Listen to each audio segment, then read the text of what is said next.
everybody! I'm here today with an orchid plant care tutorial. I'll be going over some easy steps for growing an orchid just like this. Without further ado, let's get right into the video. I have actually had this orchid for many years, and there's a reason for that. It's simply because it has had the proper care. Now, orchids are extremely easy and carefree to care for, and I'm going to go over some easy steps with you. Let's get right into the video. There are a few facets of orchid care that I'm going to be going over. So first and foremost is watering.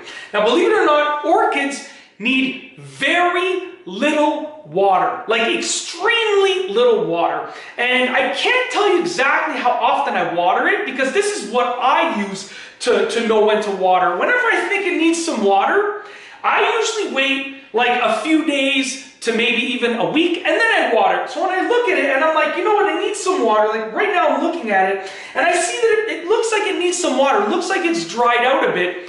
At this point, I'll wait, let's say, another week, and then I'll water it. And I don't want, when I water it, okay, I don't water, you're not gonna water it like to the point where it's overflowing with water. It just needs a decent amount of water. What some people like to do is they like to even just use a couple of ice cubes. So to know the amount of water they're giving it, you know, when they're about to water, they'll just put in a couple of ice cubes and just let those ice cubes melt. This way it gives it its water nice and slowly, which the orchid actually enjoys. I personally like to give it a little bit of water, walk away, a little bit of water, and I usually just give it a small glass of water, okay? A very small glass of water. So that's the first thing. Second thing is the environment temperature, okay? Orchids need a warm environment. That's why they make great indoor houseplants.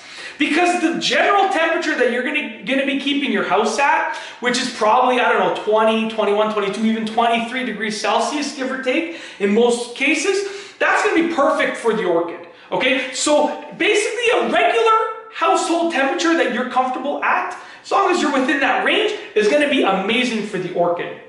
The next thing is humidity, okay? Now, orchids actually really thrive in a humid environment.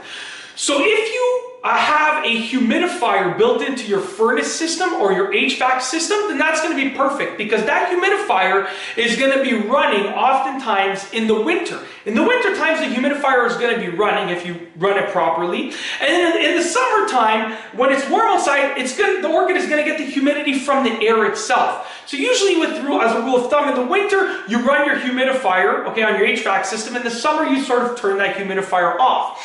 And that means that the orchid is going to be getting humid air all year round, which is what is going to cause it to thrive, okay? Next is sunlight. So as you can see, orchids need some sunlight, but not direct sunlight, okay? I'm going to show you right here. There are 3 plants that I'm going to outline, 3 different levels of sunlight over here.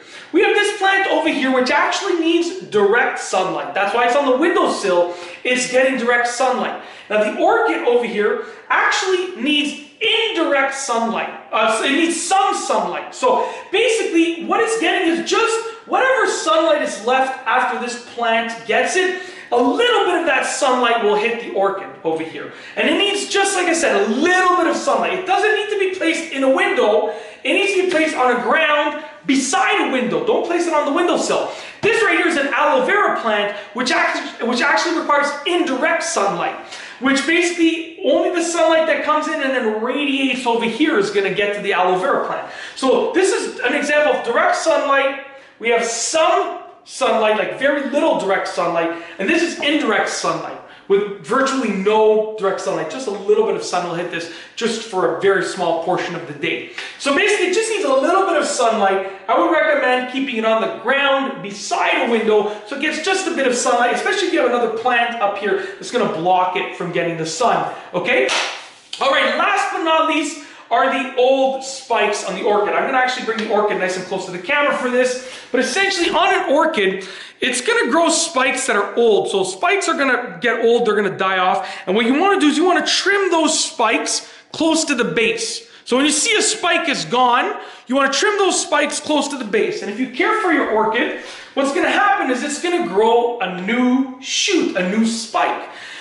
Which is going to be great. It's going to grow a new flower. And like I've seen this orchid personally regenerate probably 9 or 10 times, where there's fallen off and a new one ends up growing out. And it's absolutely incredible. It's an incredible plant to see how versatile and how durable it is, and it's a great indoor houseplant. And that's it in this video. I just wanted to go over some easy steps for growing an orchid. This has been a simple orchid plant care tutorial, and I truly hope that you've enjoyed it. If you like this video, please be sure to give it a thumbs up. Let me know what you think down below as a comment. And of course, be sure to subscribe for more great videos just like this one.